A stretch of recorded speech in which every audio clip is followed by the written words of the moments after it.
Jake Weddle's story this year has to be one with one of the most insane conclusions, and I'm not even exaggerating. For those of you who want a quick rundown instead of having to listen to over 4 hours of live stream conversations, I'll try to make it as fast as possible in this video. So the most recent drama actually begins when a song from Lex, Jake Weddle's now former girlfriend, is leaked to the public via SoundCloud. At first, we only got a sample of it, but that sample alone was enough for a lot of people in the community to assume that Lex and Jake had broken up and were now on bad terms. The sample contained voice lines of Jake Weddle himself, and once the song released in full, even alluded to things only applicable to their relationship, such as the mention of her getting Jake a lawyer, kicking someone out of a house, and posting stories to social medias in an attempt to gather sympathy. Funnily enough, these lyrics are actually very important to the story, as it really was just a foreshadowing of things we found out later down the line. On the same day of this sample being released, we also got these 3 story posts from Weddle where he's seeking attention, saying that he had been crying on a flight and will be needing friends in New York and LA. This giving more believability to the idea that Jake and Lex had broken up. The story gets more complicated when Lex co-hosts a live stream with Mrao the day after, and even made vague claims about Weddle being verbally abusive and showed to be pretty conflicted about her relationship with Jake. Lex, can you power scale Mrao and Jake on their verbal abuse? Rank on a scale of 1 to 10. How'd you rate Jake? Rate the yelling? The verbal abuse. Rank it on a scale of 1 to 10. We're gonna need a scale bigger than 10. From this point forward, it was anyone's guess what actually happened behind the scenes. She didn't feel comfortable talking about it and wasn't really pressed on anything important. There really wasn't much to go off of, is what I would say if we didn't get some of the most insane revelations literally the next day. This is where the story gets confusing for a lot of people, as you'd have to be listening to 2 streams at once and be caught up with previous drama involving Lex to comprehend exactly what occurred here. So I'll just go ahead and explain it in the order that is easiest to comprehend. Somewhere along the line, Aiden Underground secured an interview with Jake Weddle to get his side of the story, but as soon as Aiden finally got Jake on air, Jake just disconnected from the Discord call. Initially, it had been assumed that Jake just didn't want to participate in the conversation until Cam Nuggets of all people got word behind the scenes that for whatever reason, Jake couldn't connect to the call. This is where things get way messier. Having heard this information, people began speculating that Lex potentially hacked Jake's Discord and was preventing him from being interviewed by Aiden. I think someone is hacking him. Dude, he's being hacked?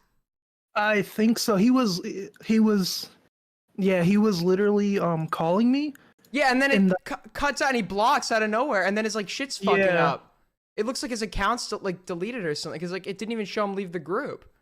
Yes, he was literally typing to me, and then he blocked me somehow. I think someone's on his account. Because it doesn't make sense. It does not make sense that he would just block out of nowhere. Yeah, someone's probably has his Discord. I don't know who. I don't want to accuse nobody, but... At first, this was just a little haha crazy woman is going crazy type of schizo theory, only for it to be proven correct literally a few moments later. Here we hop over to Lex and Mrao. Bit of side information. Apparently, Lex had leaked a bunch of information to Mrao in an attempt to contradict Jake's story in case Jake said something that didn't line up correctly. I don't know if Lex realized that she was making a mistake here and got cold feet, but she did go back to a call with Mrao to tell Mrao that she did not feel comfortable with some things being released. Shortly after, Jake came on to Aiden's stream, only to disconnect. Lex comes onto Mrao's stream not too long after this as well. Now, what did she have to say, you might ask? Was she going to give her side of the story? Was she going to finally ask Mrao to release these nuclear level leaks to counter Jake? Well, none of these things actually happened. Instead, she confessed to having access to Weddle's accounts.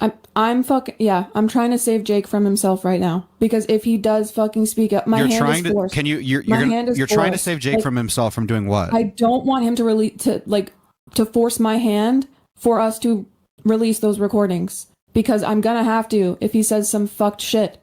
And it's not like I sent you the photo of the dent that he left in my wall. Like, at this point, we jump back to Weddle's telling of events, where he explains to Aiden how he was only dating this woman for a few months, how everyone in his life has been warning him about how crazy she is, how she had recorded Jake to blackmail him, and even elaborates further on the legal drama. We're going to focus more so on the things listed earlier in this case. So, what actually led to their breakup? In case you want to skip the next clip, I'll just summarize quickly here. Apparently, Weddle's reasoning for breaking up with Lex was due to the fact that Lex forced herself into the drama sphere of YouTube, attempting to start fights with individuals like Chud Logic, Hellbent, and Queeman, putting herself in the center of it all. Because of this, when Jake posted his feelings about the commentary community publicly on his Instagram, Lex personally found it to be a bad look and asked him to take it down, only for it to escalate. Walk me through Monday.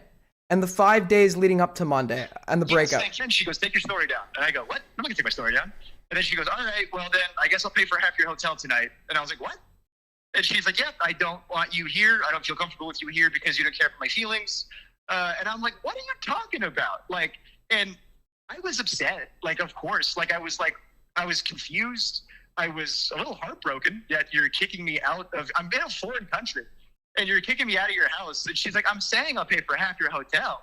And it's what I'm like, it just seemed so ridiculous.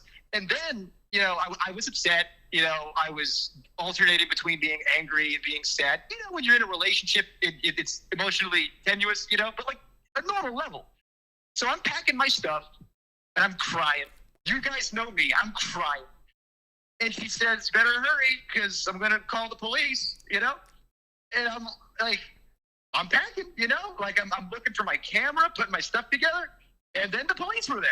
There is actually an interesting thing to point out here because in Lex's song, she has lyrics alluding to this saying, don't start a fire in someone's house and be surprised when they kick you out, sort of implying that there was some sort of argument or spat. This being corroborated by Jake himself, even detailing how cops were called on him to remove him. I'm not going to showcase too much of that here as it derails into Jake talking about previous experiences and other relationships, but to highlight the relevant parts, there is a section here where Jake talks about how Lex was being deceptive to police officers, which I find incredibly surprising and makes me feel pity for Weddle, if this is true, that is. I heard the police in the room that she was in say, he's literally texting me right now. And I'm outside talking to the cops, and the other officer goes, ma'am, he's outside talking to the other officer, and his phone's right there. So she's accusing you of texting her in the moment you're outside talking to another officer and your phone is in clear sight, not on your person. All allegedly, by the way. Yeah. I can't confirm this. Allegedly, of course. I mean, I don't have proof of that. This is hearsay, obviously. I'm just colloquially telling you all what happened from my perspective and my opinion, obviously. I can't be too soft on Weddle, though. While he was in the right in this particular case, we do get some more light shed on the Hellbent situation. Apparently, while he does say it wasn't his idea to pursue legal action against Hellbent, he still was complicit in it all, which doesn't make him entirely innocent. This also reveals that Lex was, in fact, a very vindictive individual that is more than open to being slimy and dishonest. For starters, apparently Lex had lied about mods reaching out to her from Reddit, which is another tangent entirely. We also got a screenshot of Lex admitting to playing Hellbent like a fiddle in regards to the legal drama. But more importantly, Jake also revealed that coming after Hellbent and Queeman was all her idea, which is again corroborated by the lyrics in her song when she says, "Sue me with a lawyer, I found you." Like, I feel like Lex is breaking crimes right now, but I guess I'll talk to my lawyer as soon as I can. Thanks, Lex, for making sure I got a lawyer. So she suggested she was the one that suggested you take legal action against Hellbent, and she suggested you take legal action against Mr. Beast. Behind the scenes, we were like trying to, and I shouldn't be speaking about this publicly because, this is like a legal thing and this is messy and this is dicey, but yeah, she was like saying, and like, I don't want to get into the weeds of, whether or not I do or don't have a case or whether or not I am or not pursuing a case. But I will say, behind the scenes, she was very much pushing me to sue Jimmy. And what I think is, now that I have all the pieces, what I'm pretty sure, and this was obvious to everybody outside of my bubble, and I kind of wish it was more obvious to me, but hey, I'm a gullible person. I get tricked very easily by pretty women. I'm pretty sure she jumped into my life to thrust herself into the Mr. Beast stuff, and to like, I'm trying to be fair here. So this next part is gonna be some pushback.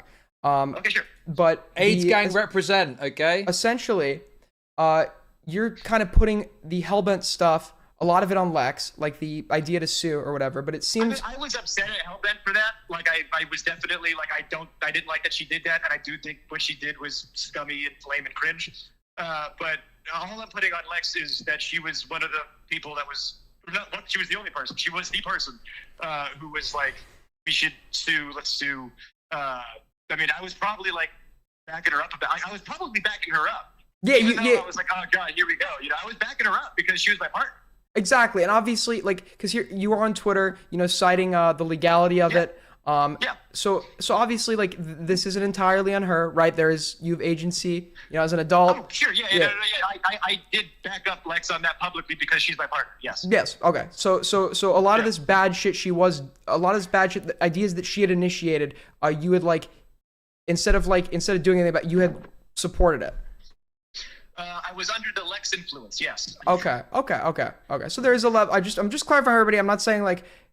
Sure. There's no level of responsibility on Jacob. There obviously is. I was backing up my partner, and that's on me. Whoopsie daisies. Yeah. Okay. I feel like Jake in this case was let off a bit too easy here. You can't just deflect accountability entirely for your actions. You are a grown man at the end of the day. Sure, you say you were just supporting your partner at the time, but ultimately, you could have just said no and avoided threatening someone who did not deserve to be threatened.